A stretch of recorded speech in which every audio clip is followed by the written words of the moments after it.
কথাতেই আছে, যার যত বেশি অহংকার তার জ্ঞানের পরিধি তত কম। অহংকারকে ত্যাগ করুন এবং সবসময় হাসি খুশি থাকুন এবং ভালো থাকবেন। নমস্কার, আমি শুভাঙ্কি। সবাইকে স্বাগত জানিয়ে শুরু করছি আজকের লাইভ অনুষ্ঠান। এবং আমার সঙ্গে যিনি আছেন, সত্যি বলার অপেক্ষা রাখে না, তিনি সেরার সেরা। এবং আমার মনে হয় তিনি গ্লোবালি যেমন নাম করেছেন, বাংলায় তো অবশ্যই তার একটা দাপট আছেই। আমাদের সকলের প্রিয় জ্যোতিষবিদ জয়দেব শাস্ত্রী মহারাজ।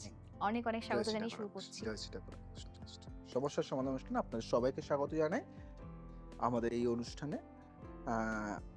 সবাইকে আগে থেকে আমি সবার কাছে ক্ষমা প্রার্থী। তার কারণ হলো এটাই যে এই অনুষ্ঠান মানে ফোনের বন্যা, প্রচুর ফোন আসে, তো সবার ফোন নেওয়া হয় না, ধরতে পারি না। 2 থেকে 3 জন ফোন ধরা হয়, তাই অনেকেই আক্ষেপ থাকে। চিন্তা নেই, আক্ষেপের জায়গাটাও কিন্তু আমি শেষ করে দিয়েছি। তার কারণ যাদের মনে হয় যে আমি প্রশ্ন করতে পারলাম না, প্রশ্ন করতে চাইছি, তারা প্রশ্ন লিখে পাঠাবেন, আপনার নাম সহ আমি প্রকাশ করে দেবো। তাই আপনি যদি বলেন যে আপনার নাম নিতে ইচ্ছুক নয় বা আপনার নামটা যেন বাদ দেওয়া হয়, তাহলে ছদ্ম নাম দিয়েও আমি আপনার প্রশ্নটা সবার মুখে বলতে পারি বা সবার সম্মুখে বলতে পারি। তাই আর টেনশন নাই, চিন্তা নাই, কোনো মন খারাপ করবেন না। যারা লাইনে পাবেন ঠিক আছে, আর যারা পাবেন না তাদের জন্য আমাদের ইনবক্স কিন্তু থাকে, ওখানে আপনি প্রশ্ন করুন, আপনার প্রশ্নটা আমরা সবার সামনে নিয়ে আসবো। শুরু করা যাক আমাদের অনুষ্ঠানটি। একদমই তাই, এবং সকলেই আমরা ভীষণ মনোযোগ সহকারে আপনার অনুষ্ঠানটা দেখি, বলার অপেক্ষা রাখে না। তো আজকে একটু অন্যরকম প্রশ্ন আমার কাছে এসেছে, একটু রাজনৈতিক ঘেঁষে আর কি প্রশ্নগুলো। আর্থিক অনটন ও নৈতিকতা নিয়ে রক্ষার প্রশ্ন করেছেন। নাম প্রকাশ করছেন না, অনিচ্ছুক। প্রাক্তন বিধায়ক জানিয়েছেন তিনি উড়িষ্যাতে থাকেন এবং তার সমস্যার কথা তিনি বলেছেন, আমি কোনোদিন অনৈতিক টাকা নিইনি। আজ আমার পরিবার চিকিৎসার খরচ জোগাতে পারছে না। আমার সমসাময়িক যা অৎস নেতারা আজ রাজপ্রাসাদে বাস করছে। আমি কি সততা বেছে নিয়ে ভুল করেছি? এটা আক্ষেপ থেকে আর কিছুই না। মানে হয়তো অনেক টাকা পয়সা জমাতে পারেননি, কারণ অনৈতিক কাজ করেননি বলেই। তো আজকে তিনি প্রশ্ন তুলছেন যে আজকে তার ক্ষেত্রে যেসব নেতা মন্ত্রীরা আছে তারা তো অনেক উপরে উঠে গেছে, তিনি নিজের খরচা চালাতে পারছেন না। একদম একদম ঠিক কথা বলেছেন। দেখুন, সবাই তো অসৎ হয় না, অনেক নেতারা আছে যারা খুব ভালো, আমি অনেককে চিনি, তারা সত্যি প্রচন্ড ভালো পার্সন। তো আপনার কুণ্ডলিতে বৃহস্পতি মানে জুপিটার লগ্নে বসে আছে, যা আপনাকে আদর্শবাদী করেছে। কিন্তু ধন ভাব বা দ্বিতীয় ঘরে শনির বক্রী দৃষ্টি রয়েছে। একে বলা হয় কি জানেন, দরিদ্র যোগ কিন্তু মান যোগ। আপনি অর্থ পাননি কিন্তু সম্মান পেয়েছেন। আপনার কুণ্ডলিতে শুক্র বিলাসিতা দুর্বল হওয়ায় আপনি জাগতিক সুখে পিছিয়ে পড়েছেন, কিন্তু ধর্ম আপনাকে রক্ষা করছে। মনস্তাত্ত্বিক বিশ্লেষণে যদি আমি যাই, আপনি মরাল বার্ন আউট এর শিকার। আপনি আপনার নীতি এবং পরিবারের প্রয়োজনের মধ্যে পিষ্ট হচ্ছেন। একে বলা হয় ভ্যালু কনফ্লিক্ট। আপনার মনে হচ্ছে আপনার সততা একটি অভিশাপ, কিন্তু অবচেতন মনে আপনি জানেন যে আপনি যদি অসৎ হতেন তবে আপনার যে মানসিক শান্তি আছে তা চিরতরে হারিয়ে যেত। আপনার আত্মসম্মানই আপনার সবচেয়ে বড় সম্পদ, যা আপনার শত্রুরাও হিংসে করে। বুঝতে পারলেন? তাই আপনার জন্য আমি একটা রেমেডি দেব, সহজ এবং সিম্পল রেমেডি। গণেশ পুজো করুন এবং বৃহস্পতিবার সবুজ মুগ ডাল দান করুন। এই উত্তরটি আপনার কেমন লাগলো, আপনার এই কমেন্টে কিন্তু আপনি লিখে জানাবেন। যদি আমার এই অনুষ্ঠানটি আপনি দেখেন কোনো সোশ্যাল সাইটে, অসৎ পথে পাওয়া প্রাসাদ একদিন ধুলোয় মিশবে, কিন্তু সৎ পথে পাওয়া কুঁড়ে ঘরটির নামও ইতিহাসের পাতায় অক্ষয় থাকবে। এটা মাথায় রাখবেন। বুঝতে পারলেন?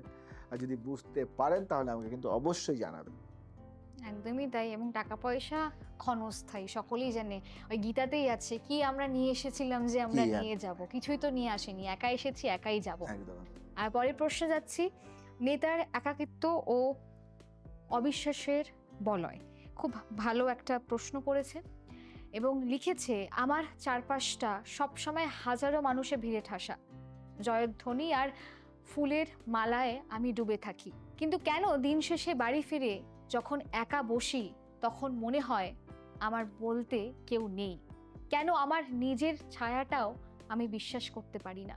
নিশ্চয়ই খুব মানে মানে মনে লাগা উত্তর দিয়েছে।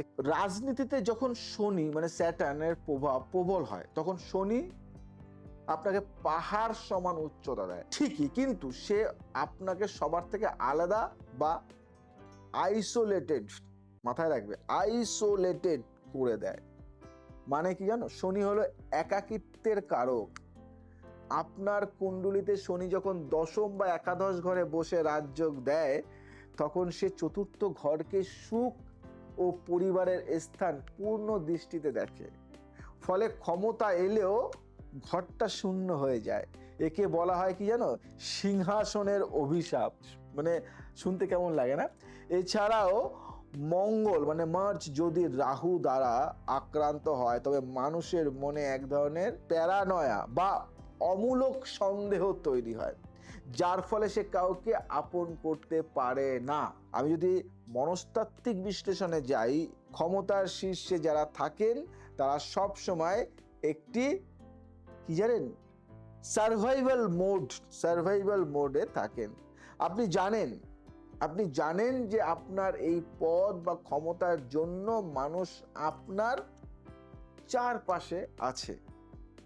এই ভয় থেকেই জন্ম নেয় কি জানেন, ট্রাস্ট ডেফিসিট বা অবিশ্বাসের অভাব।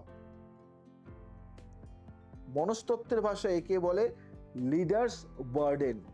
আপনি আপনার আবেগগুলোকে বিসর্জন দিয়ে একটি কঠোর ভাবমূর্তি বা পাবলিক ইমেজ তৈরি করেছেন, যার ভেতর থেকে আপনি নিজেও এখনো বের হতে পারছেন না। তাই আপনার জন্য তো ছোট্ট রেমেডি দিচ্ছি, রেমেডি হাজারো আছে, ছোট রেমেডি। প্রতি শনিবার অনাথ শিশুদের বা কোনো গরিব মানুষের সেবা করুন। নিজের আভিজাত্য সরিয়ে তাদের সাথে মেঝেতে বসে কথা বলুন, শনি এতে তুষ্ট হবে। খুব ধীর স্থির এবং গম্ভীর গলায় কথাগুলি বলুন। মাথায় রাখবেন, সবসময় যখন কথা বলবেন মাঝে একটা ছোট্ট একটা গ্যাপ দিয়ে বলবেন। একাকিত্বের গভীরতাকে মানে নিজে বোঝানোর চেষ্টা করবেন। ক্ষমতা আপনাকে উঁচু জায়গায় নিয়ে যেতে পারে, কিন্তু সেই উচ্চতায় আপনাকে ধরে রাখতে পারে একমাত্র মানুষের নিঃস্বার্থ ভালোবাসা। আর এই কথাটা যদি আপনি মনে রাখতে পারেন, জীবনের সাকসেস আপনার পায়ের কাছে এসে পড়বে, কথা দিন। তাহলে প্রশ্নে যাব, কি কোশ্চেন আছে বলো? একদম। প্রশ্নটা খুব ভালো প্রশ্ন এবং টপিকটা হলো সব হারিয়ে পরাজয় মানতে না পারা। অনেকেরই হয় যে একসময় প্রচুর প্রাচুর্যের মধ্যে ছিলাম বা আছি, কিন্তু একসময় সবকিছু হারিয়ে যায়, সেটা মানতে পারে না মানুষ। লিখেছে, আমি একবার ক্ষমতার স্বাদ পেয়েছি, আজ আমার হাতে কিছুই নেই, তবুও কেন আমি বারবার সেই নোংরা ময়দানেই ফিরে যেতে চাই, কেন আমি সাধারণ মানুষের মতো শান্তিতে জীবন কাটাতে পারি না। প্রশ্ন করেছে আপনি। দারুণ কথা বলেছে না? অসাধারণ প্রশ্ন। ও জানে যেটা নোংরা সেই নোংরায় ঝাঁপ দিতে যায়। হ্যাঁ। সবকিছু কিন্তু নোংরা দেখলেই যে নোংরা তা নয়, আর সবকিছু যে ভালো দেখলেই ভালো তা নয়। দেখো, এটি মূলত না রাহু খেলা, এটা মাথায় রাখবে। রাহু হলো অতৃপ্ত আকাঙ্ক্ষার গ্রহ, বুঝলে? যার কুণ্ডলিতে রাহুর প্রভাব বেশি সে একবার ক্ষমতার মায়া বা ইলিউশন, আমরা যখন কোনো ম্যাজিক দেখি যে ইলিউশন, তো দেখলে তা কোনোদিন ভুলতে পারে না। রাজনীতিতে রাহু হলো নেশার মতো। আপনার দশমপতি যদি রাহু নক্ষত্রে থাকে, তবে আপনি বারবার হেরে গিয়েও ক্ষমতার পেছনে ছুটবেন। একে বলা হয় ভ্রান্তি যোগ। শনি যখন বক্রী থাকে তখন মানুষ তার পুরনো দিনের দাপট ফিরে পাওয়ার জন্য মরিয়া হয়ে ওঠে, যদিও বর্তমান গ্রহদশা তাকে সায় দেয় না। মনস্তাত্ত্বিক একটা বিশ্লেষণ দিয়ে একে বলা হয় কি জানো, উইথড্রয়াল সিস্টম। বা সিম্পটম, ক্ষমতার স্বাদ যারা পেয়েছেন, তাদের মস্তিষ্ক ডোপামিনের উচ্চ মাত্রায়, তাদের মনে হয় আমি যদি নেতা না হই, তবে আমি কেউ নই। একে মনস্তত্ত্বের ভাষায় বলে পাওয়ার অ্যাডিকশন। আপনি আসলে সাধারণ জীবনে শান্তি পাচ্ছেন না, কারণ আপনার অহং বা ইগো হারানো। প্রতিপত্তি ফিরে পেতে আপনার বিবেককে শাসন করছে। তাই তোমার জন্য বা আপনার জন্য একটা রেমেডি দিচ্ছি। রূপোর পাত্রে গঙ্গা জল বা পরিষ্কার জল রেখে সেটা প্রতিদিন সকালে পান করুন। চন্দনের তিলক ব্যবহার করুন, যা রাহুর উত্তেজনা কমাবে। একটা ছোট্ট টিপস আপনাকে বলি, একটু আক্ষেপের সুরে কথা বলবেন, বা একটু একটু মানে আপনি সমাজে এক করুন বাস্তব কথাগুলি বলবেন। মাথায় রাখবেন, ক্ষমতা হলো সেই সমুদ্রের নোনা জল যা পান করলে তৃষ্ণা মেটে না, বরং আরো বেড়ে যায়। আজ আসি, আবার আসবো নতুন কিছু নিয়ে। জয় শ্রী রাধা কৃষ্ণ।